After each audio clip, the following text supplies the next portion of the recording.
Welcome, everyone, to another episode of the Scuttlebutt. I'm your host, Sean Hall, Director of Programming with the Veterans Breakfast Club. We're a nonprofit in Western PA whose mission is to create communities of listening around veterans and their stories to connect, educate, heal, and inspire. If you've been watching the Scuttlebutt for quite a while, you kind of see that we have a whole bunch of different military topics that we get into. Today is no different. Our guest is going to be Army veteran Timothy Kim. Tim was a part of the Army from 01 to 09. He was a reservist, and then after 9/11 was deployed twice to Iraq. We get into that. We talk about his service, but the main topic of this whole episode is grappling martial arts. You probably went, huh?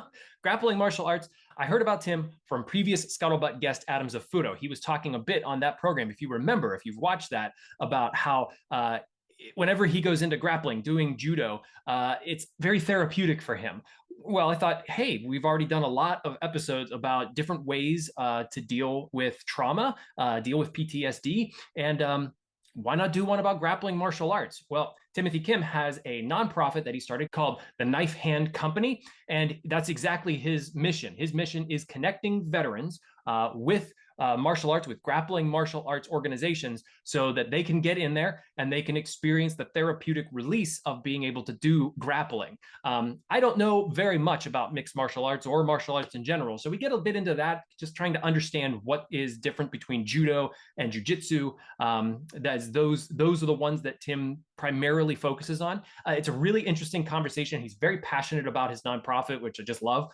So I hope you enjoy the conversation. Please like, share, subscribe, ring the bell on YouTube so you're the first to know whenever we release new episodes. And thank you so much for supporting the podcast. If you have any questions or thoughts, or you'd like to send a hello to me with maybe some suggestions, I'm always open to that. You can connect with me at Sean, SHAUN, at veteransbreakfastclub.org. Enjoy the show. Joining me today for the Scuttlebutt is Tim Kim. He was referred to me by our previous guest, Adam Zafuto, who talked to me a bit about healing his trauma through grappling martial arts. And Tim, I'm so excited for you to join the Scuttlebutt today to talk about this, but also about your service in the Army. Also super excited for you to talk to us about the nonprofit you recently started called the Knifehand Company.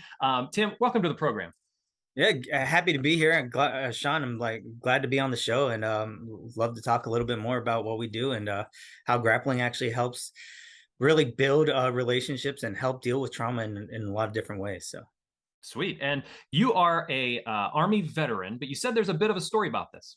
yeah. So the funny thing is I joined in 2001. Actually, the date is June 22nd, 2001 is my official contract date. When I joined, I was going into my senior year in high school. So there's this program in the military called delayed entry, especially if you're going into the reserves. And one of the nice things about that is they kind of lock you up early, but you don't go to basic training. I missed that session's basic training for that summer, and then you go into your high school year. So I was planning on going to basic training and then our individual training all in one after my senior year. So kind of being in the military going into my senior year. So what's unique about that story, because there's a lot of people who've gone through DEP. DEP, what's that? DEP, like delayed entry program. Yeah. Okay. Yeah. So sorry, acronyms, Army. So, Army. So we got good catch on that. So, but yeah, it was June 22nd, 2001. And leading up to that date, the recruiters were all like, so you want to go into college, obviously. And I was looking for a way to pay for college. And they were like, we got this awesome idea here for you. We'll pay for your schooling, the only thing we're going to ask is that you spend 1 weekend a month, 2 weeks out of the year to come and go into like a training or just show up for these, what they call drill. And we just do some work to be ready on reserves. What's kind of unique about that was we were in a period of 10, like a piece for 10 years. Reserves haven't been activated for so long, and that was part of their pitch. It was, you're not going to have to do anything. If anything, if there's any sort of conflict, active duty typically goes in, then you typically would fill in an active duty role here stateside. So I'm like, that's really cool. I mean, and you'll pay for my college.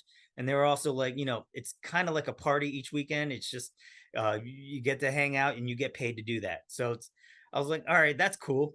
Yeah. 3 months later, 9/11 happens, things change. And that's kind of the story behind it. It's just, we didn't know what we were going to get into. Obviously, after that moment, things kind of spiraled into a lot of different areas. Going into my senior year, already a soldier, knowing that 9/11 just happened, Hmm. was like, oh, gosh, this is like, okay, it's like I don't know if this is still going to affect me. It really didn't hit me until I got to my first drill, and all those things kind of started to settle in, and you're like, okay, something might be happening, but we don't know what that looks like. um Hmm. and a couple years later, got my first deployment. Boy, oh boy. So yeah, 9/11 happens. Was that oh shit moment? Because I mean, joining it for those reasons wasn't necessarily like gung ho, ready to serve. Call me when you need me. It's kind of Right. like, great, I'm going to get some free schooling. So, what was going through your mind and your family's mind after 9/11 when you're like, oh boy, I signed this, and now I could be put into the Yeah. suck?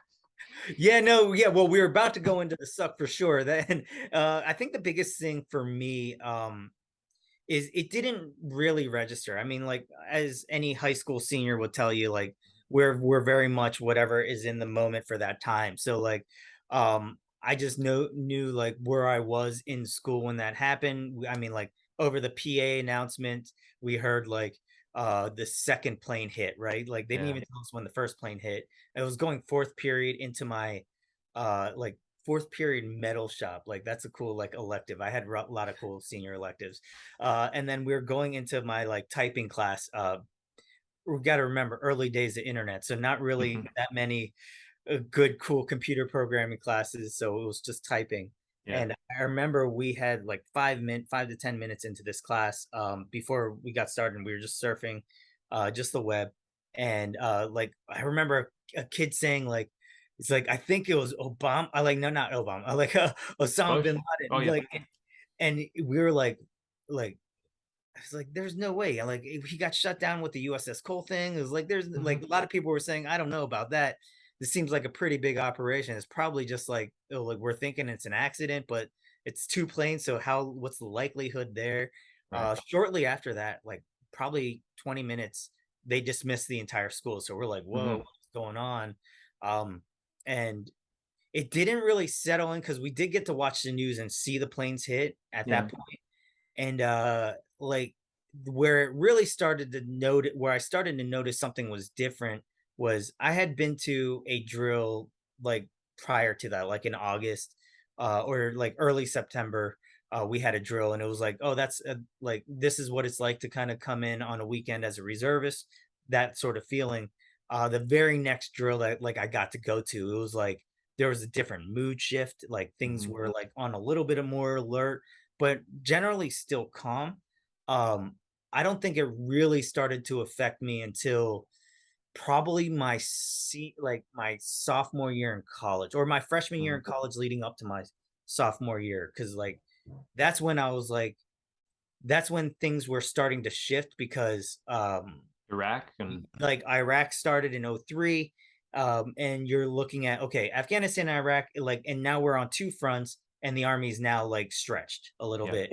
And it was like, okay, like, what are the chances? That's when the questions were like, what are the chances we get called up as reservists? Hmm. And then, as any reservist will tell you, during that time, for at least from probably '02 or '03 all the way up to like 2012, is like, it was, we were getting deployed as much as active duty at times. Hmm. So it was like, how often were we going to get called up? We didn't know. And then going, like, it was the summer before my sophomore year, I would say. We were going camping, and like, my NC, my sergeant was like, hey, look, it's like, hey, guess what, you know, uh we're going, Hmm. just so you know, like, we haven't cut the orders yet, so still register for school, things might change, so like, I was going in. um and like, that's kind of how it ended up happening. Like, I would say 2 or 3 months into like, into my school year, or first semester, or like, of that sophomore year, uh we were called, like, Hmm. we had our orders cut. I had to withdraw, which was cool. The schools were all like cool about that. Right. And 18 months later, like, or like, at a couple months later, I was in Iraq for 18 months. So that's kind of how deployments work back then. You answered a couple questions of mine because not to make this episode about being a reservist, because there's a definite distinction between being a reservist and being active duty. But when you are Right. called up, your deployment's the same amount of time as active duty, right? Yeah. 18 Yeah. months. In the army, we had those extended times. So for example, whereas like the other branches didn't had shorter deployments, or like if they were doing a year, they would break them up like quarterly or something like that. Hmm. I think that's for the Air Force. For the Army, it was like 15 months, typically boots in ground or boots on ground, Hmm. like deployments. So like typically about a year and a half. I mean, obviously with training, 18 months was like the standard. Yeah. Yeah, so like reservists, how the reserves worked is we would essentially get chopped up and then pulled into an active duty like division Hmm. or a company or however that worked. So um like first deployment, we got attached to the 3ID because I was with a engineer unit that there was an active duty component and they needed a couple companies to fill in. So that's when we got caught up and we were just active duty at that point in Iraq. And when you're done with that deployment, you're back to being reservist, back to being one time per month, 2 weeks a Yeah, year. yeah, you go right back and it's kind of weird. It's like you get back, there's about like I would say 30 to 60 days, maybe a little bit longer, but somewhere in that range where we're going through our demobilization. So we're like doing all our out processing from like our active duty stations and kind of do like last minute debriefs and like getting ready to go home. And then when we get home and it's just like boom, we'll see you in a month, right? Like everybody just goes and like we disappear. Yeah. So yeah, that's kind of how it worked. It was kind of weird that way. It wasn't like business as usual. We just kind of had to, as soon as it was over, it was just like, okay, now what do I do? Is like for me, it was like, okay, now I gotta figure out getting back to school, finding an apartment, like doing all that stuff and getting started again. But you don't know when you could be redeployed again. So you're kind of in this weird holding pattern. So yeah, yeah, and typically it was, I don't know if it was like a lottery or this rotational system. So like the funny thing is engineers don't really get deployed all like as often as some of the other units. And the funny thing is like where I'm from Central PA. So uh like I was a being a mechanic, I was with a company out in Central PA, Hmm. right out by like near Harrisburg, and I was going to school at Pitt. So, like that distance to travel to do training got a bit long. So, um, that's what led me to transfer to a unit up in Pittsburgh. Hmm. Uh, and then that's where my second deployment comes from. So, And over the course of, because you stayed in, 01 to 09, you must have re-upped.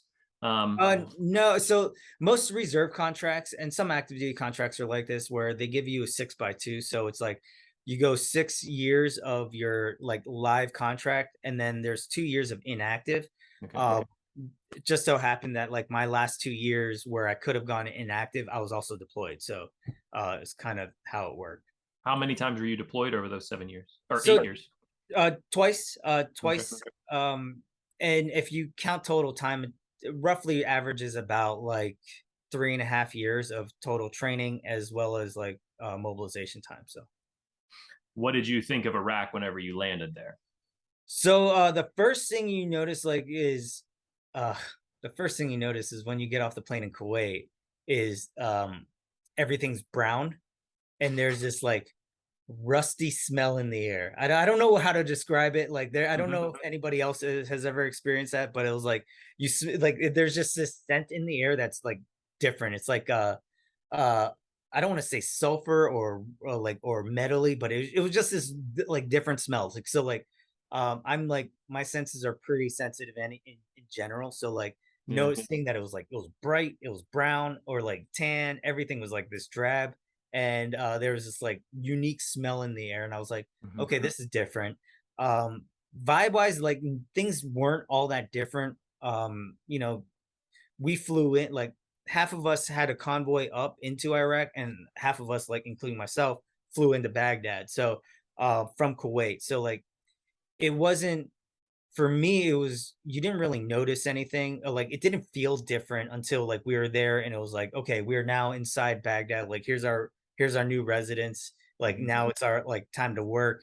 And it didn't really like the feeling of combat, at least for my first deployment, didn't really hit me probably until like, our first like mortar strike, and you're like, what the heck is that noise? It's like, what is that? And Like, everybody is scattering, or everybody's like, that happens well, every we day. we have like little like mini bunker areas, like which are Yeah. just like think of the like those T walls that you would see in like the cement T walls that you would Hmm. see, except they were a little bit semi more enclosed, just looked like a staple uh that was there, and you could just kind of go under. And like the first time you felt it, like you were like going in there, and everybody knows you're like new to the environment when you go in there.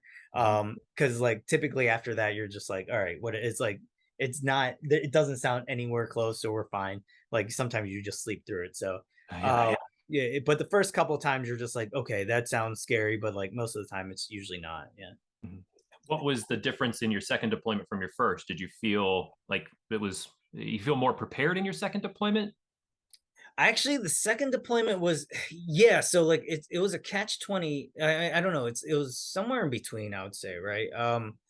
Y- the lead up to it, so I had transferred to Pittsburgh to this psyops unit out in Pittsburgh, psychological operations unit, and like Mm. Um, and like part of the reason why I transferred, obviously, it was closer to school. And then what I was talking to them about is like, hey, look, I just got deployed. Like, I just kind of want to finish out school, see where that goes. And like part of the talk was there is like, hey, look, what does your like deployment schedule look like?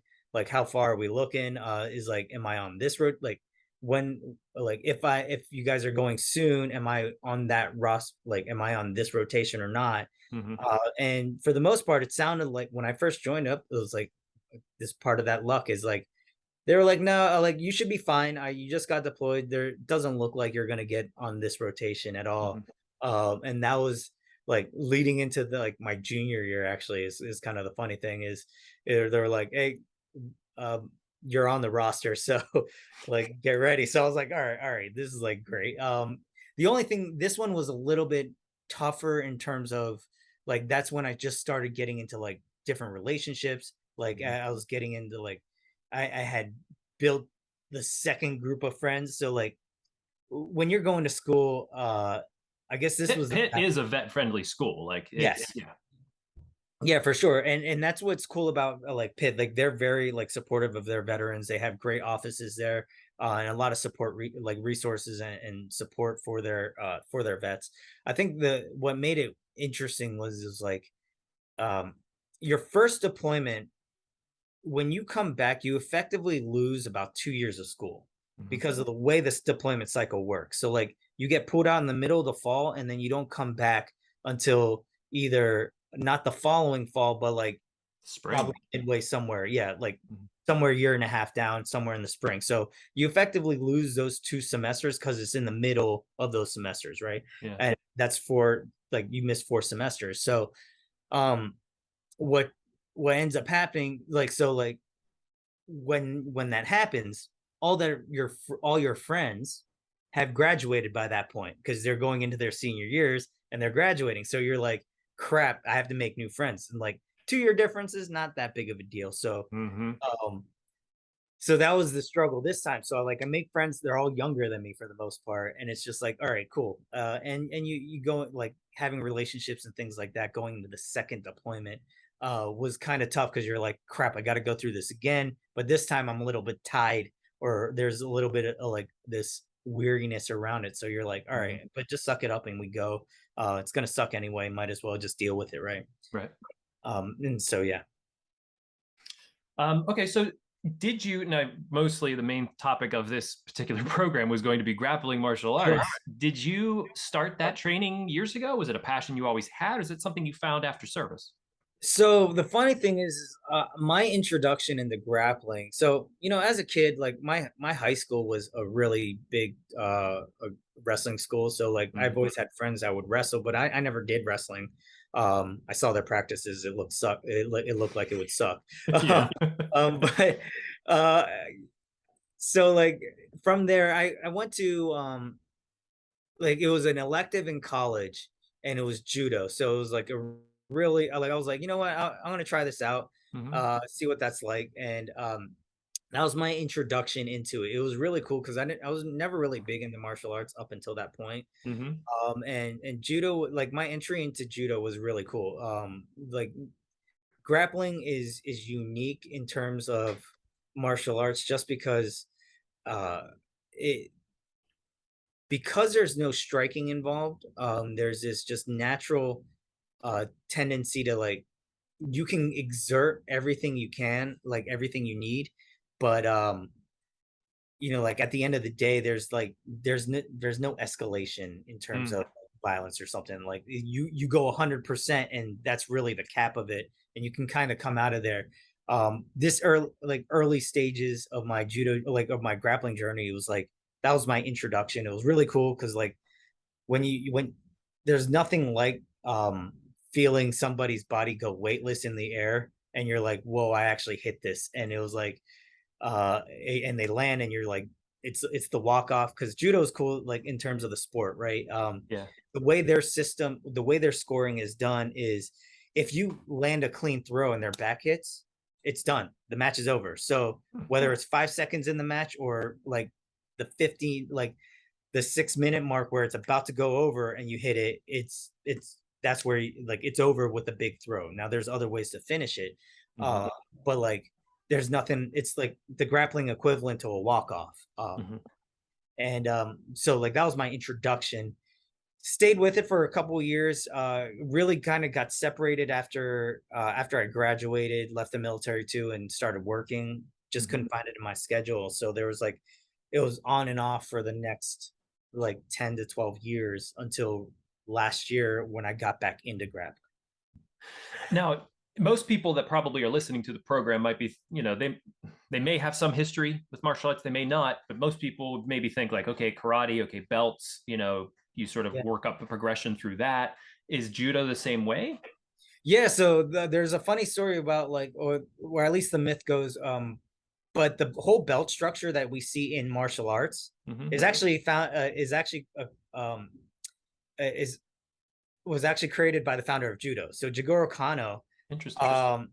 like so you really see you don't this is really an Eastern thing, but or like a Western thing now, but um typically what you would see, especially in Eastern martial arts, if you were to go overseas and see how they would do like ranking, it was typically black and white.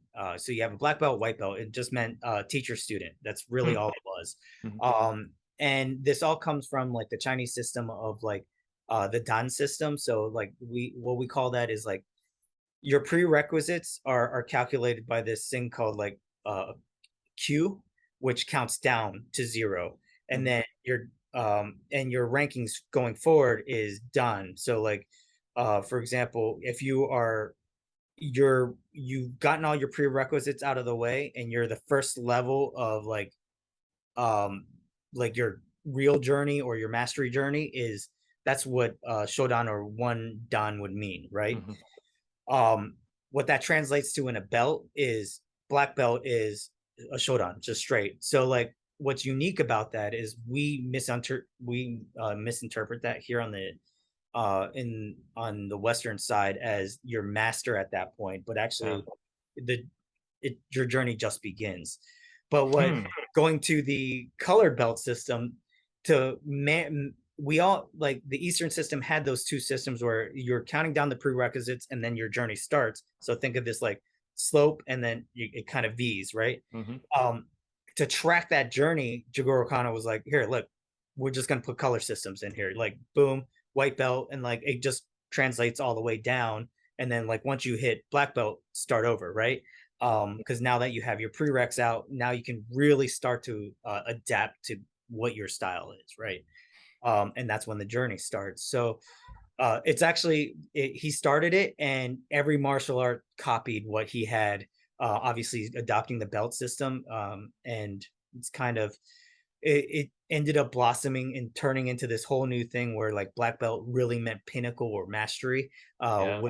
which um, in other martial arts it could be, but like in judo and most likely grappling in general, it's just really the beginning.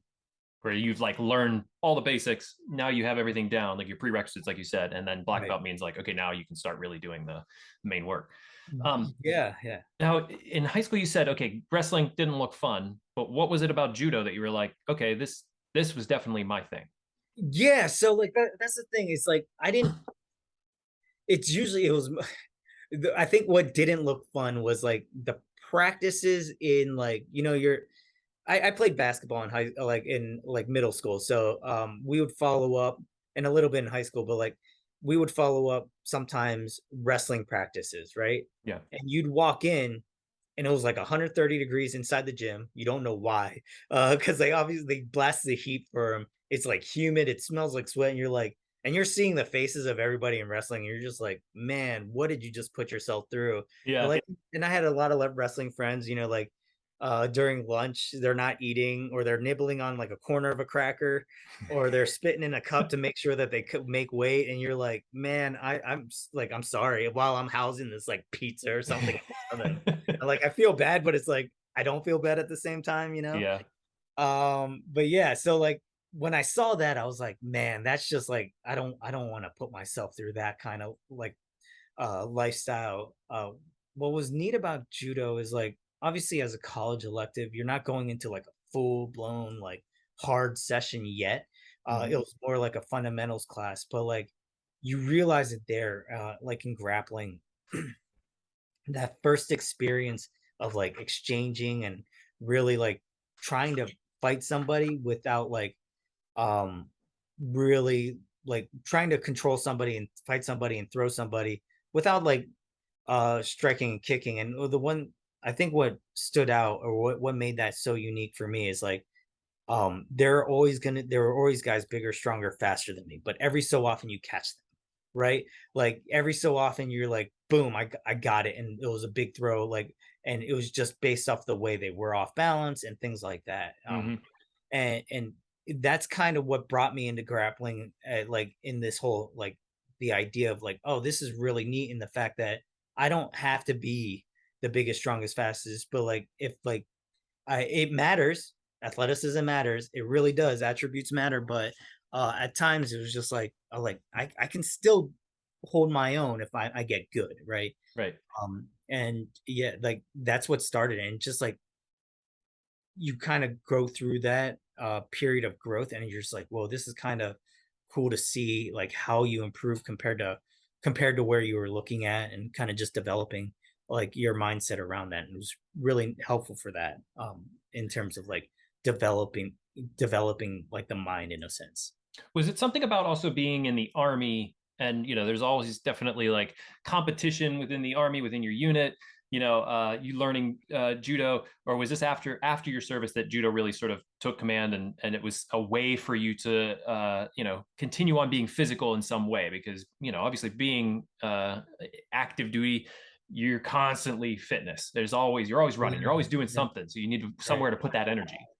Yeah, no, it was a combination of a couple things. I realized like and you could say it's a little bit of both. Mhm. Obviously while I was in the military, there's this drive to like continue to grow, but like the reservist mentality is a little bit more on the relaxed side, I guess, when it comes to physical training. So um I would say like when I first experienced judo and the when I first got into grappling and in terms of my introduction, it was very like um it was part of it was a neat introduction into a different way to do exercise. Mhm. Um, Number two, there was some applicable things that I could take into like sort of self defense, and then obviously, um, not that I was going to see frontline combat or like, or at least that's what the assumption that what I was going to see, or hand to hand. I was never in a hand to hand battle or anything, but having some base there where you're actually grabbing somebody, um, it's more natural, like than throwing a punch or kick. Your body is actually more designed to grab and pull and throw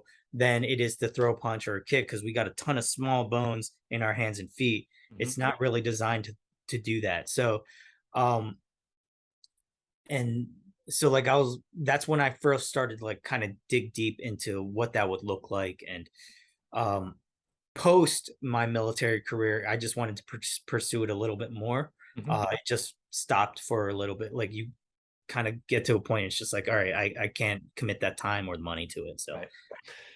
What point did you get into jujitsu, and how did it differ? What were the similarities between that and judo? yeah, so the fight it was last year, so 2021. I've been meaning to get into jujitsu for a while. So like I had friends that were into jujitsu, and obviously me being somewhat of a judo guy, what we would do is like, and they were also into judo too at the time. But like the 10 years, like when I say off and on, we would just have like random roles or whatever. We just kind of spar on our own and just kind of play around.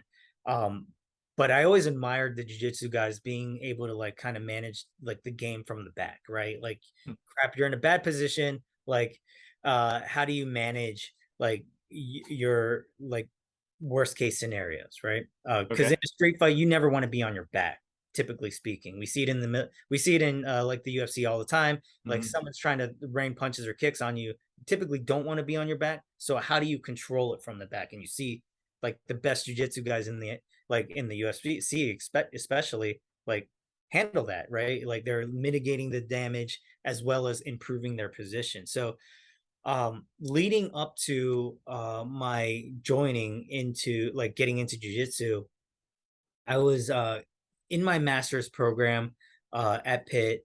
um had just gotten back to school, so like I was riding around on my bike, motorcycle, and like i saw I live close to the waterfront, so I was actually riding through the waterfront because I think I stopped at Lowe's or something, and there was this gym that opened up. It was a brand new Mhm. school. It was an MMA school, and I was like, you know what? That winter, I was like, yeah, that seems interesting. I've never done like MMA before. I need to get in shape. I was starting to get a little bit on the heftier side. Mhm. So it was like remember pandemic plus like school plus like whatever, like Plus, all. not feeling bad about having a pizza. Yeah, yeah, no, like especially all those times I made fun of wrestling guys, those like those extra pizza slices weren't really that helpful. I should have probably done what they were doing. So Nibble a cracker. yeah, exactly. Nibble on crackers. So uh, I I joined this gym, and they had a jujitsu program, but it was like a no-gi or like MMA type focused jujitsu school. But so I stuck with their MMA program for a little bit, and it was my last semester, really going into my last semester. So like of my master's program. So I kind of fell off after a month or two. Mhm. But I was always talking to the owner, and I was like, "Hey, look, if you get like this gi jujitsu school, like if you get a gi class, I'm totally down to come back." Is because like that's kind of what I was more interested in, because I wanted to start back in jujitsu and get back into judo at some point, right? Yeah. So, um, long story short, I graduate, and like the last 2 months of my semester, I wasn't going to the gym at all. I was just like really just finishing. I wanted to finish school, and I graduated, and it was like one of those things like, let's do a quick health assessment. So it was like a couple days after I graduated, because I saw some of my graduation photos. I was like, man, I look a little wide here or round, and I step on the scale, and I didn't see a straight line as my first number. I don't know what the last two numbers were, but I jumped off before, and I was like, that's not like the fact that it hit that number so quickly. I was like, okay, we're not gonna dibble dabble on finding out what the real result is. So I jumped off. And the very next week I was like I texted, or like that very day I was like, I texted the gym, is like, hey, I'm coming back, right? Yeah. So show up to this the jujitsu class. Um, and that's really the beginning of it. And I think where it was less about the jujitsu or about the grappling, and it was more about the experience. Because anytime you're joining a school or a martial arts gym, especially in grappling, um, you never know what you're going to expect. Like, right, you're going in, just like, all right, am I gonna get smashed up like and tortured for like the next 2 hours, Right. or like what's the vibe of the school? So I was like, all right, I'm just gonna bite the bullet, go. But I told him up front, I was like, hey, look, I'm coming. Their school classes were Monday, Wednesday, Friday. I was like, hey, look, I'm gonna miss Wednesday because I have a prior engagement, but I'll be there for Friday. So like I'm gonna be here. I show up Monday, Mhm. like tell everybody that. and this is where, like, this is what got me hooked. It wasn't actually the jujitsu. Uh, Wednesday comes around, like that night after I missed class, because I tell everybody I had this, and I can't go to class because I have this thing. Mhm.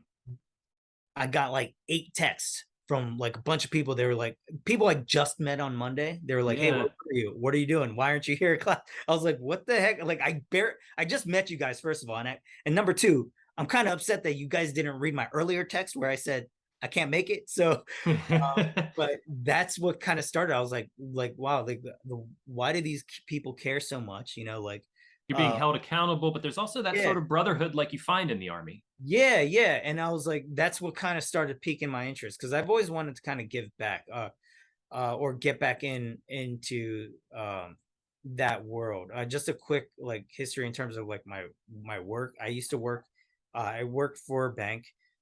Ended up working as a investment advisor for institutions. So I was managing endowments, foundations, charitable trusts. Mhm. Saw that work on the nonprofit side. Ended up going to a small nonprofit um, called like where I managed an employment program for homeless veterans. Hmm. And that's what actually got me back to go to school because I was like, I really like this nonprofit world, want to go back. So after leaving that, I went to finish school for finish my master's program. So Yeah. I kind of always wanted to go into this like nonprofit space. And what ended up happening is like I had a lot of different ideas of how can I give back and all these things. And this is like the early days of that. So started going to jujitsu. 2 weeks in to jujitsu, first major knee injury. Uh, Uh, because you don't know how to you don't know how to move. You don't know how to like your body reacts. And like we were practicing these drills. Uh blew my MCL out. It was crazy, it was bad, but like what I decided there at that moment was like it was easy for me to say I'm going to take the next 4 to 6 weeks or to like 2 months and I'm not going to show up. But what I decided to do was like, you know what, I'm just gonna show up. I'm not gonna be able to train, but I'm gonna show up.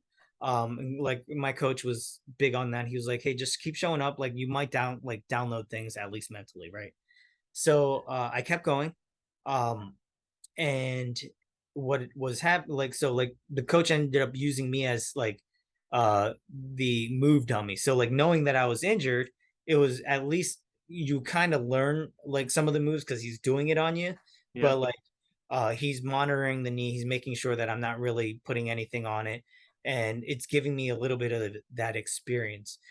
um what's kind of cool about that, because I kept going out, because I had an injured knee, I had to really learn some of the basic things that most people don't get to do, Hmm. because you rely on your athleticism, you rely on some of the other aspects of it, right? So Right. I had to learn how to defend. Like I knew I couldn't hold certain positions. I knew I couldn't do anything. I tried to make it very difficult to like, or at least lengthen the time it took for somebody to submit me, Hmm. and it really helped improve my game. And I developed a certain game off of that. Um, had like it was weird because like I was still fairly plump, but I was kind of going out, still getting a small workout, nothing really happening. Hmm. And then like that summer, like I got sick. I always get this summer flu. It was really weird, but I lost 10 pounds. But what was cool about that 10 pounds is that's what kicked off this like weight loss journey. Uh, Yeah. in this 6 month period after that, um, I dropped all the way down to like my current weight, which is about 155, which is Hmm. roughly, I'm guessing, over 50 pounds of weight loss Hmm. over this period of time. So Wow. Yeah. yeah, like none of my clothes fit, which is kind of a bummer, but it's a good problem to have. Right.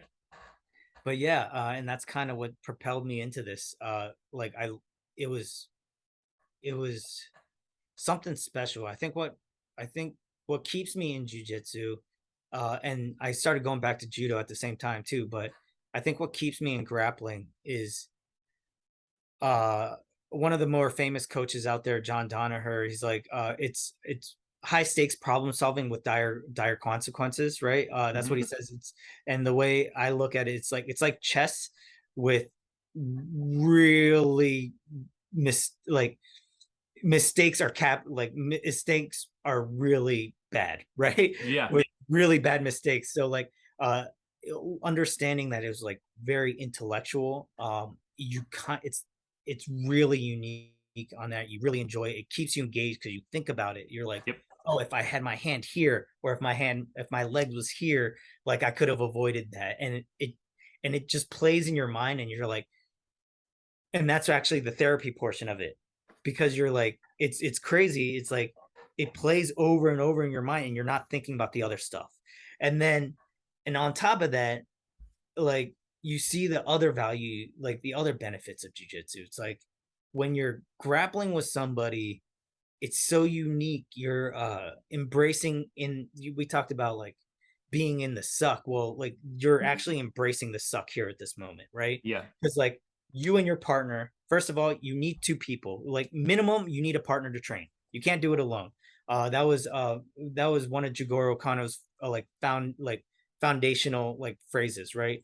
Um, he had two really concepts out of judo, that like judo is the great grandfather of jujitsu, right? Mhm. So but like it's maximum efficiency and mutual benefit. And the mutual benefit piece is the fact that, like, listen, you need a partner to train. You cannot do this, or you can't go on this journey alone. That's very much something the same way we had in the military. We had the battle buddy system. And you were never alone in any piece of your time. If you were alone, you were in trouble, right? Um, and so like from the battle buddy system to the team to the squad to the like platoon to the company to the division to the brigade, like all these things always work on as you're never alone. So that first resonated. And on top of that, we talked about that accountability piece, but it was more than that. If you struggle with somebody in this shared experience, this traumatic experience of like, you can't, like, there's this weird feeling or this weird thing that attaches itself to it or that develops. I was watching a podcast with like Jocko Willenick, and he was saying like, I know from my first grip, I can tell what they're going through from that grip exchange. And he's absolutely right. If you rode with somebody for a long period of time, or even just a short period of time, or if you've been in jujitsu for even as little as like 3 months, right? You can tell, you can feel that energy from them from your first grip exchange. Like, you know what type of pressure that person typically is going to give you. And from that, like almost telepathic exchange, that's when you realize it's like, oh, okay, this guy's going through something. Like maybe I'll say something after. Maybe you don't even have to say anything, because that was the therapy on the mat, right? Yeah. Like Yeah. out of there, and you're just like, I don't have to say a word. We exchanged our thoughts via our grappling session or our spar, right? Hmm. And that was really the beginning of it. And I was like, listen, like I for over like I'm kind of a man of faith, so like I'm very much a volunteer at my church. Like I'm a Hmm. deacon there, and like, um, but there's times when I look at and we have a young church. It's like mainly college students, but like, so it's kind of hard to have this. But when you look at church communities, like my dad's a pastor, I grew up in the church community. Um, you see, like you see this like bonding some of the culture like in the communities there, but it was never like this. It was Yeah. never like this close or this intentional. And partly, and I realized what it was, like doing my research, like this is the beginning of the idea for my nonprofit. um to segue, it was just like,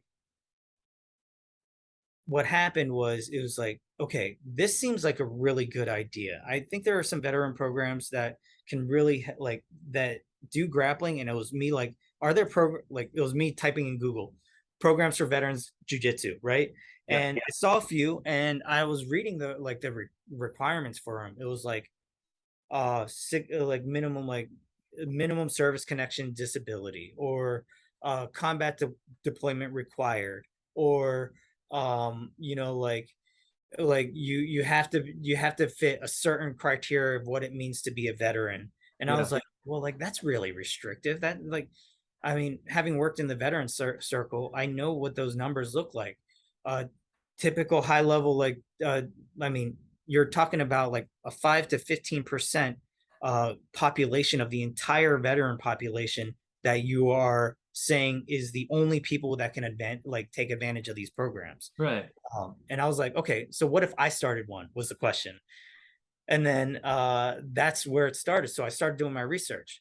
Like around 40%, a little bit around there, is like of veterans leave, or like military personnel leaving service, going into a civilian life, had had shown anxiety levels, right? Like they were Mhm. anxious of going into civilian life. Um, 70% of all veterans are like, as a VA study said, they like were stated as obese. Mhm. You know, you have high level of PTSD, TBI, mental health issues, and then you also, on the employment side, you learn this is like I don't know the actual number, but it's somewhere, like it's a really high number, from like I want to say 60 to 80%. I don't know. We have to actually look at those numbers of veterans that actually don't consider themselves veterans. Why would Right. you? Is the question. And the reason why that is if you don't have the big five, you're not going to get the services. It seems like, it feels like. And The big five being like PTSD, yeah, like TBI, mental health, suicide, and yeah, homeless, addiction, yeah, or like in food insecurity, right? gotcha. Um, if you're not like in that also lower tier percent group, where it's the most media attention, where all the veteran services are directing their attention to you, um like then you're not going to get those resources. But at the same time, if you're a functioning veteran, or if you are dealing with small things but you don't want to take that on yourself and say, like, look, I don't want to, that's not me, and I don't want to be associated with that. Yeah. It's like, you're not they don't claim it. They don't claim their status on their employment, like on their Mm, employment reps. So like they yeah. don't check that. Are you a veteran? They don't check it. Why? Why would they? Because you don't want to be classified as somebody that has mental health, or is is homeless. And for the longest time, for me, that was definitely me. Hmm. Realizing much later, I'm in now, like I've just been recently diagnosed with like mental health issues, or and and but we all have them. We just never we didn't want to classify ourselves with it. Yeah, totally. So like going back to this is like, okay, I'm realizing there's a whole group of people that could benefit from just grappling, because like you're getting into a community that has this shared experience. And this is where it comes in, and I keep using the shared experience language because that's the idea that really catapulted me into launching this. It's semantics, but it's important, and it's the difference between shared experience and similar experiences, right? Hmm. You said you weren't a veteran, and but like I could probably tell you that we have similar experiences. At some point we can relate to some things at some point in our times. Right. We won't have we didn't live through them but together, but like we could probably say, oh, like, oh, that's interesting, like, like I kind of went through something similar. I've been dumped before. Yeah, yeah, like we've all been there before, and like Hmm. it's different circumstances leading up, so like that's what makes it unique. But there's this thing that I've like kind of termed as like shared experiences. And what those experiences are, it requires another person. So at minimum, two people or more, right? To go through a profound or traumatic event, right? Hmm. It can be a positive event, like a marriage between a bride and a groom, a birth of Hmm. a child, right? Um, or it could be something like semi-positive, like you you're all getting smoked because you're in basic training and you're in that platoon and you're all getting like all worked out and like smoked up because of that. Yeah. It also could be the people in that car that you were with on that convoy getting blown up, and you Hmm. and your buddy survived or something. Yeah. Those are traumatic events that got like have relationships with people. For example, uh, a big example of this is everybody in New York City during 9/11. Yeah. That was a shared experience that only New York City can really like say they own, right? Yeah. We all had the entire country got attacked, technically speaking, yes. Um, like, and we can all relate to it. As a veteran myself, like I can relate to it, but like I didn't live through what they did, right? And like New York has this deep tie, and that's the different bond that they all have, right? Yeah. Um, every veteran has that same sort of experience from the moment they sign up and step off into that bus into training for the first time. When Hmm. you see a knife hand, literally a knife hand in your face for the very first time, you are you're we all immediately share in that experience, because from generation to generation, from service to service, we all have that. I can talk about basic training experiences through what from a guy that recently graduated from like an Air Force basic training. We know what those experiences are like because it's shared. Right. It's a communal aspect of it. Same with being a combat deployed, unique to everybody who's been in combat.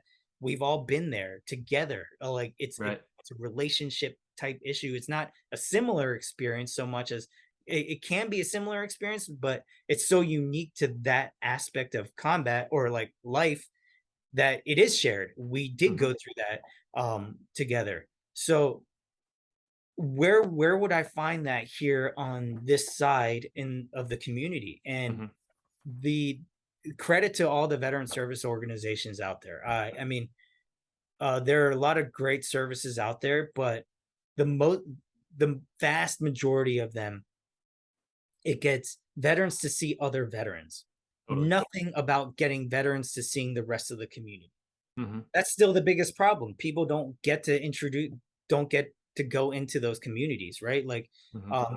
they're saying, "Hey, look, you're a veteran. Let me show you where other veterans are, so like you can go hang out with them and like relive those experiences." You know what I mean? Yeah. Uh, but so I was like, all right, where do we live that we can have a shared experience?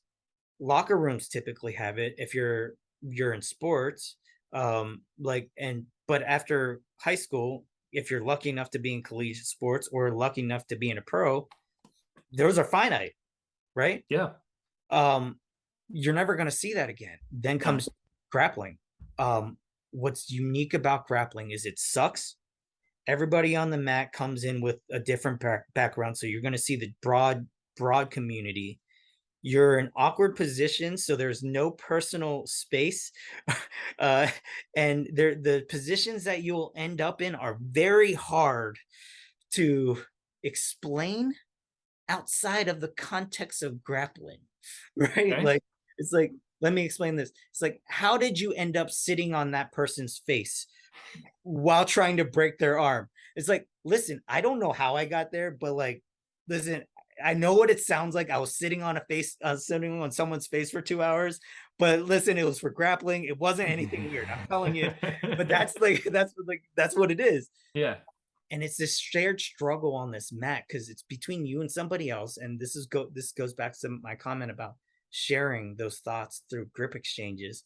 It's like you're struggling, you're fighting your heart, you're going as hard as you can to compete, but you're taking out the other aspect of it of martial arts. Like, Yeah. the challenge with striking martial arts, obviously for military stuff, is your head trauma, right? Mm. Boxing, head trauma.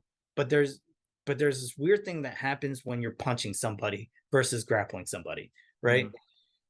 The moment the escalation starts to happen, it doesn't stop until something actually finishes.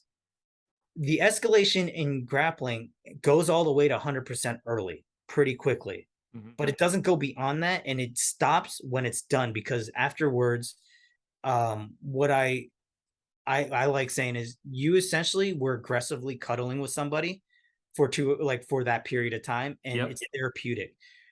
It's not the way you get that like with striking, where someone's kicking you up and you're like, okay, athleticism matters, but like you just get more enraged, right? Yeah. And Yeah. it's a different kind of attribute. So sorry for being a little long-winded there. No, because I have two main questions based off of this. And this is great information for anybody listening, because if somebody, veteran looks into this and says, why would I want to do that? What do I get out of it? That was a Right. really, I figured you could, mainly because if you start, you started the Knife Hand Company. Right.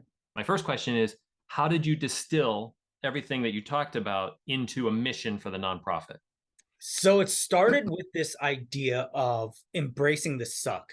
Okay. That was probably going to be the original name for the company until people said, Suck is a hard word to deal with, especially if you're trying to deal with the general public. So like maybe use it as a motto, right? Hmm. And then like my jujitsu coach, I give him the credits for the name because he's also a former drill sergeant. So he knows the knife hand. We always joke about the knife hand, and he's the one that brought it up. And I was like, that's perfect. We need to use that. So the idea so really where it started the early days was like, how do we embrace the suck together? Like I'm on the mat, like this is where like I know I'm getting some help here. I can't really explain what I'm getting in, but I'm meeting people that I've never met before, all walks of life, from business owners to like to engineers to the college student to like the person that's unemployed or the teenager, right? I'm Yeah. getting exposed to so many people, all different races, all different genders, or like male, female. You're getting that diversity aspect of it. You're all getting a great workout out of it, and you're all getting therapy out of it in a weird way, right? I Hmm. come out of there. There's days where I don't want to train. I come out of there every time like I'm so glad I was here. Yeah. Like I'm Yeah. so happy. Um, and a part of that is like, yeah, like you're there, you're fighting, but there has to be something. I don't know why, but like there has to be something to hugging somebody for like 2 hours. Like there has to be something Right. tied to that, right? It's like some sort of chemical thing, and it's just funny because it's like you're trying to kill that person, um, but at the same time, you're experiencing something so unique and it's such a unique sport, it's such a unique martial art, and you have to do it with somebody else. You can't do it Right. alone. And I think that connection of someone, like you can't be alone doing this. You can't go on your journey alone. Somebody has to bring you along. And going back to the very beginning, that accountability, missing a day and having everybody like who you never like the first you met once start calling you out and saying, "Hey, we need you here." It's like, no, I feel like this is where it needs to be. I need to be here. I'm now responsible to them, right? And Totally. it's like that's where it started. And I was like, you know what? People need this, and there are plenty of programs for veterans, but how about we get those veterans to the rest of the community? And how about we actually give them a way to like have some therapy with it and just great workout.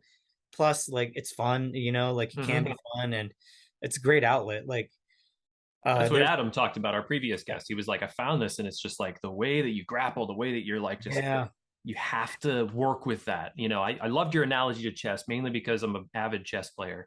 Because everything you were talking about was like, that's chess. That's you're in a bad position. How do you work it? How do you get into a right. better position? How do you deal with like an attack so that you can, adjust? Like it's such a mind game that way. So specifically, the Knife Hand Company's mission Is to build communities or healthy communities for veterans through grappling martial arts. okay. It's introducing them to the greater community as a whole, um, and using grappling, whether it's jujitsu, judo, wrestling, sambo, wherever you find a grappling school, to like as the essentially as the as the method of getting you a community that's going to support you. Hmm. Um, And the way we do this is we have 3 programs. We're still in the early stages of our nonprofit. So if you're for any of your guests that's listening to this now, hopefully by the time like if you're hearing it and it's like a couple months from now, it's hopefully we're up and running by that. But right now we're kind of in this fundraising stage. But what we have is 3 programs, and we're looking to do it as cohorts. So we have a fellowship, scholarship, and mentorship program. Hmm. Uh, the fellowship is the overarching umbrella to our program. What we do is we're going to take you into our program. We're going to cover your gear. We're going to negotiate your rate with the gym that we're going to partner you up with, and we have an affiliate network of partners that of gyms, because I don't have my like we don't have our own um school ourselves. We partner with all the gyms in the area, and that's strategic. That there's a reason for that.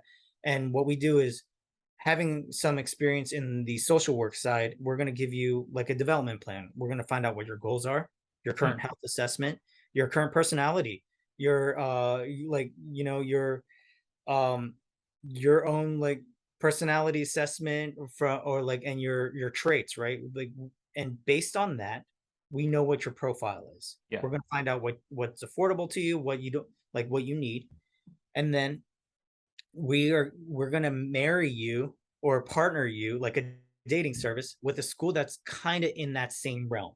Yeah. Um, I don't want to put somebody who has been out of shape for a long period of time as a veteran, is kind of fallen off the wagon wheel here a little bit, or and you know into a school that primary focus is competition, right? There are competition schools, there are like hobbyist schools, there's family oriented schools, there's the dude schools, there's schools that really do well for women, there's schools that really do well for kids, teenagers, and things like that. Yeah. So what are we trying to do here for you? We identify your goals, we find the school that kind of matches that, and we have the schools give us their personality, what there's like we like part of my world tour right now, I call it, is like I'm going to all these schools, kind of like experiencing some of the classes, asking the coaches and the gym like owners, like what is really the personality here, Yeah. and building those profiles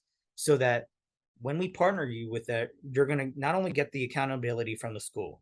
We have these cohort designed for a reason, that monthly, not only am I going to follow up with you, or we're going to have like a rep follow up with you, but we have these monthly meetings with your cohort members who might be at different gyms. Mm-hmm.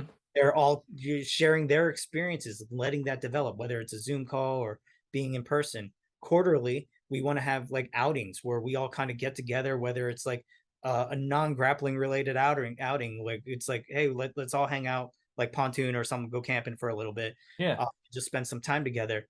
And on top of that, hopefully, in if we get enough funding for it, hopefully have like a big like invitational event where we have these grappling schools. You're representing your grappling school, so and then so there's this inter rivalry that's happening, but you're also representing us, which has this overarching aspect to it, which is the exact same thing we feel in the military.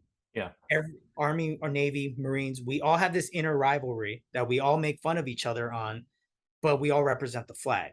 Right. We all kind of have that. So, and even inside the Army, it breaks down like you were with what company, you were like what kind of like what was your job again? Oh, so you were like a ground pounder or something like Yeah. so. So that's the fellowship, and that's the core program. Mhm. The secondary piece to that is the scholarship. So if you can't, if you're brand new, like, or you don't have the finances to get this going, we'll pay for up to a year, right? Mm. Like, we're gonna get you up to a year. We're gonna find the funding for you. We're gonna get you into the program. You still get to be a part of the cohort. You still get all the gear. You still get the match, but this is a little bit more intentional now Right. because we're paying for you. We're gonna be checking up on you more regularly. We're gonna check in with the school, maybe have like status reports, where we're saying, hey, like, how's their attendance? Have you heard from them? And we're going to be on you on that, and like kind of ask for that commitment to be a little bit more stern. And that cohort's going to take care of you seriously too. Like they're going to be on top of you. And then that sounds like a lot of the programs for everybody. Like some of the other programs outside, like We Defy, have something maybe similar. Where we differentiate ourselves is this: what about all those veterans that are in grappling, that do jujitsu, have a school, don't need really any of the support, or are belted, or like have already made commitments to a school, but want to be a part of the program but can't because they don't fill any of the other requirements? Yeah. We have a mentor slot. In the same cohort, we invite them over and you get to mentor them because you might be a higher belt, you've been through the same journey, or you just finished, hopefully, you pay it forward. Like you finished your cohort before and now you want to be a mentor and really help people get through. That's what we want to do. And we want these classes to be like mini squads or mini like platoons where like you get all these layers, Mm-hmm. and they're all kind of feeding into each other and building out that. As a mentor, you still get our gear. We don't need to worry about your rates or school relationship, but like Yeah. we want you into these programs because you have something to give still. And like we want that's what we're encouraging. All of us have something to give at some point. So epic. This is awesome. How can people contribute to the Knife Hand Company? Where do they find you? Do you have a website, social media? Yeah, so we do have social media. We also have a website. It's still in the early stages of the website, but we have a donation page. It's the knifehand.org. Just check us out. And for anybody out there that has advice on making a good website, like please let me know. But we worked on it. It's pretty decent there. But yeah, you can find us there. We have a donate link. It goes right to our our business website, like our business PayPal essentially. Yeah. And all those proceeds go right back into our services. So everything right now, like I said, we're in our fundraising stage. So we want to be able to pay for these programs, negotiate these rates, and really help our veterans in these into these program, like into these cohorts, and build upon them. So yeah, look us up, the knifehandcompany.org. I mean the knifehand.org. You can also find us on social media like Instagram, the Knife Hand, and I'll send you over our tags for all that. So Please do. yeah, that's where you can find us. Nice. And I do have a sort of a more technical question, Sure. because what I from understanding what you're saying about, okay, so other mixed martial arts, or MMAs, or other martial arts, striking, Yes. punching, kicking, you have that escalation and it doesn't come back down until something Right. stops it. Right. Now, with judo, jujitsu, if the escalation is up to 100% and something finishes it, like a good throw, like you said, the throw is kind of like Right. the walk-off home run. But say you're in a back alley and somebody comes at you, how do you incorporate that mentality, that judo jujitsu mentality, into like, I'm gonna defend my life? Because I can't just like throw them on the mat and be like, cool, I did it. So no, yeah. So there, I'm glad you brought that up. So this goes back and like mini history lesson, obviously. So Jigoro Kano, the founder of judo, right? When he created judo, prior to that, there were like hundreds, I don't know, like I'm going to say hundreds to embellish here a little bit, but of these jujutsu schools. Now, old school Japanese jujitsu or jujutsu is just like grappling martial arts. But what he did was he took all the techniques that were safe, right? And said, like, well, the reason why those guys aren't training is they're constantly getting injured. So let's take those away, because like some of them techniques might be good, but like the vast majority of the techniques that were dangerous were not helpful, or Mhm. weren't any better. So for any of the people that think he's like, oh, he took away all the good techniques, it's actually not. It was like techniques that had minimal success or just average success of working, but had too high of a variability of like injury and could be more like detrimental than it was good for. So he codified all that, and he put a set of rules around it and said, like, if you practice this, you can go 100% and you can train hard and you can develop your skills that way. So that's a part of it, is um repetition. Like in repetition matters, and it's like you're training your mind to do what it needs to do automatically, right? Mhm. Whenever there's stimulus involved, you have to be able to, like, before you're able to think, your body has to react, right? We see this in sports, we see this in the military when we drill things. They like in jiu-jitsu, they call this like like drillers make killers. That's a hashtag that's going around, right? You drill, you drill, you drill, and then whenever you experience like live, like those live experiences, like live sport, whatever, that's where it's really tested. So a part of that is you have these techniques where you test over and over and over again. This is what makes it a little different from some of your traditional martial arts, is that, yeah, we have all these forms and all these techniques, but you have to test it in sparring. So that's the second half of what like Jigoro Kano really created, was like, hey, you got to test it to see if it works for you. So here's the techniques, apply it, do it, right? And that hard training, that hard development where it's constantly being pounded into your brain, Mhm. you learn that whenever there's something that happens, um, your body will actually react. But here's where it kind of starts. So the Jiu and Jiu Jitsu, or judo, it stands like for, I think the English translation is like gentle, right? We always hear like the gentle way or the gentle art. Jutsu is art, do means way. So, but it's actually better translated to yielding. And it's more of a mindset thing. So like Jigoro Kano was very big on the mindset of like this is beyond martial arts. The reason why he changed it to way was this bleeds into every aspect of your life, and this is how I'm going to explain self-defense for you, because self-defense doesn't start with the worst case scenario. It starts with getting yourself in the worst case scenario. So, or getting yourself out of it. And it's this mindset is like, so the way judo and jujitsu works is like there's this efficiency component to it. What do I need to do to get to where I want to go to in the least amount of steps and the least amount of effort, maximum efficiency. So if I'm going to do that, I must yield to the pressure that I feel. So sometimes the hardest thing for a lot of people to learn, especially wrestlers going into like a jujitsu, is and especially coming from elementary, high school, like middle school, high school, they're Yep. always taught like effort, effort, effort, effort, effort. Sometimes you're going to meet somebody who has the same amount of effort and athleticism than you, but has more technique. So what do you do when they have more technique and more effort? Like what we see in jujitsu and judo, you actually go the opposite way. You go soft.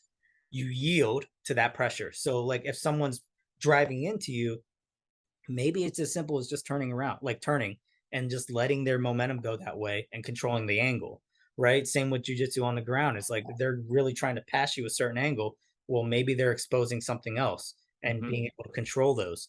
So that mentality does bleed everywhere. It's saying, okay, like, I got smashed up today. Like I might be at the bar with a bunch of my buddies after jiu-jitsu. I just had some like 205-pound dude just sit on my face for like a 5-minute hard roll session, and it wasn't pleasant. Like you got everything that was in that environment and atmosphere, because that atmosphere pressure underneath there was very different. And um and you're like, you know what, like maybe you're at a bar and somebody's starting like to like act up a little bit, and you look over and you're like, I don't need to deal with this today. Mm. Like I might just walk away. It's like I'm okay. I'm okay, guys. Like it's like, sorry for offending you. I'm okay. But it could be like just your de-escalation happens. Like I don't need to prove myself to you. Why? Because like in grappling, what happens more than any other martial art, you're constantly humbled. I don't care if you're a white belt, black belt. Well, white belts especially will always get humbled. But like you could be a high level black belt. Every so often, you're gonna get caught Hmm. by a lower belt. And that's humbling. You're constantly getting humbled. You can have good days, you can have bad days. I've been in days where like I know I'm better like than some people in my school, and I feel that confidence going in, and I might have a good roll that day, but it could go from roll to roll. It could be like I'm sparring with one person, feel pretty good about myself, and then get smashed up the very next guy, and it's like I should be better than, like, what happened? Yeah. Uh, it's kind of like that golf mentality, right? It's like golf is hard, so like you embrace it, right? It's like I Hmm. wish I could be better, but like I suck. So um, like, and it's funny because like all the things that I like have this component to it, like golf, grappling, and even the video games that I choose to play Yeah. are like, or even board games that I choose to play like chess. It's like it's hard, and mistakes matter, right? Yep. And um so like that's what you're getting out of it. It's just like, okay, I first of all, I've been in worse situations. I can deal with this. Hmm. Second, um, I've trained my body at least enough, and as long as I've kept doing it, worst case scenario, having something is better than nothing. So like there, depending on some of the schools you go to, there might be a striking component where like we'll practice it, but it's not might not be drilled all that much. Hmm. But like as long as my body knows exactly what to do, like I still have some advantage over somebody who has no training. Yeah. It's rare to find, like it's rare to find or pick a fight with somebody that you're gonna meet that has equal amount or training on the street than like, because the vast majority of people out there don't have any sort of fight training, and the people that pick fights are the ones that typically have the least amount of training, right? Hmm.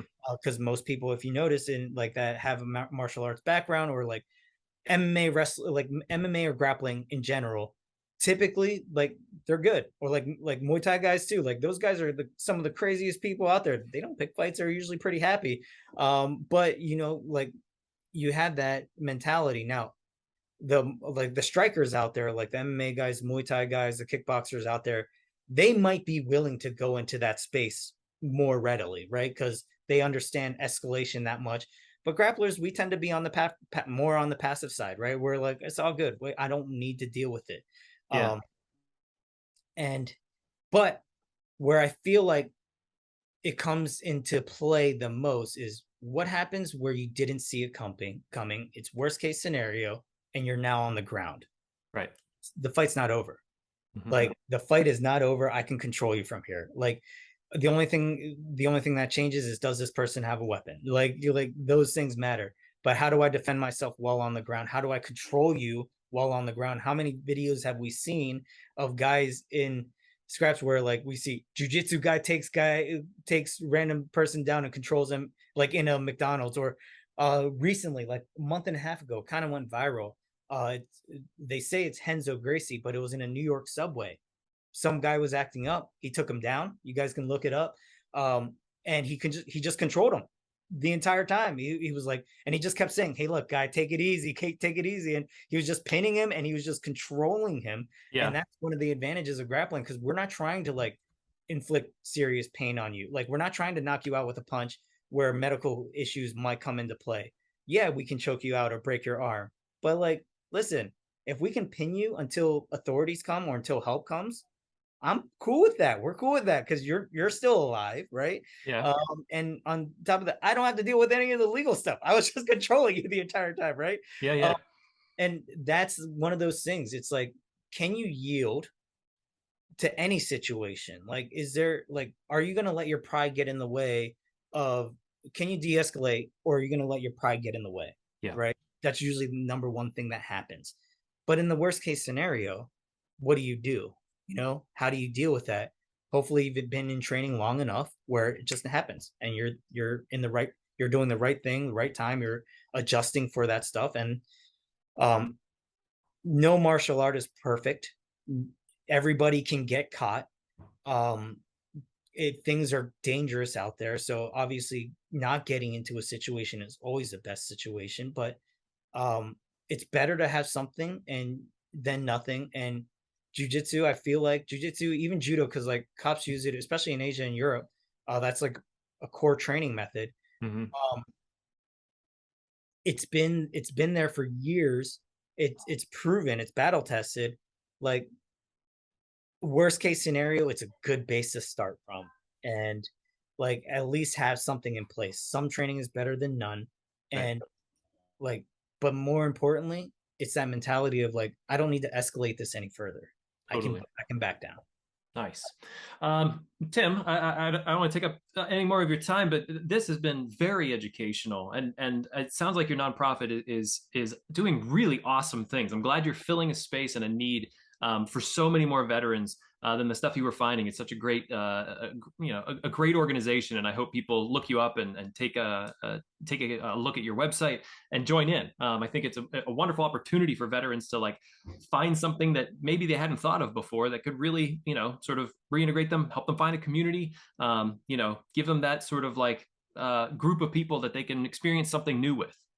Yeah, no, honestly, Sean, it was like a pleasure. Obviously, I could talk for hours. I'm a talkative guy, especially when it comes to like jujitsu and stuff like that. So we can always have those conversations later. But yeah. And for anybody like looking to check us out again, it's the knifehand.org.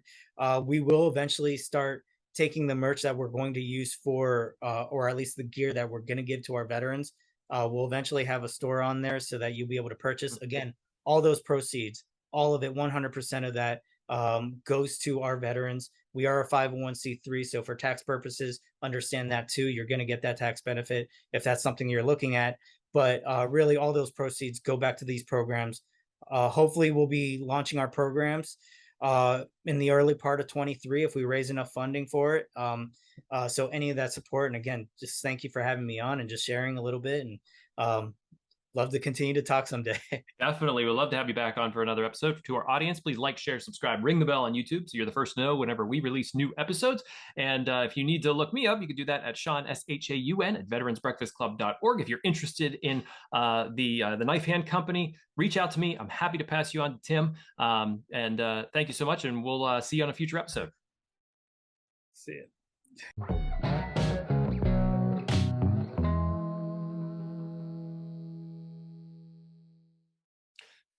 Thank you for watching this episode of The Scuttlebutt. I'd like to take a moment to thank both of our sponsors, the first being D&D Metal Recycling and Auto Salvage. They began as a small hauling and used auto parts operation in the Pittsburgh area in the late 1970s, but they've grown into a full-service metal recycling company with 2 locations, Lawrenceville and Tarentum. D&D accepts all types of metal, both ferrous and non-ferrous, that may be generated by industrial manufacturing, construction, and demolition, small commercial entities, as well as individual customers. They have a wide variety of material handling equipment and are capable of managing any type of job in a timely and efficient manner. You can contact them for quotes and availability at D&D. That's D&D Autosalvage.com. Thank you so much to D&D. They've been a sponsor for quite some time, and we really appreciate their support. The second being tobacco-free Adagio Health.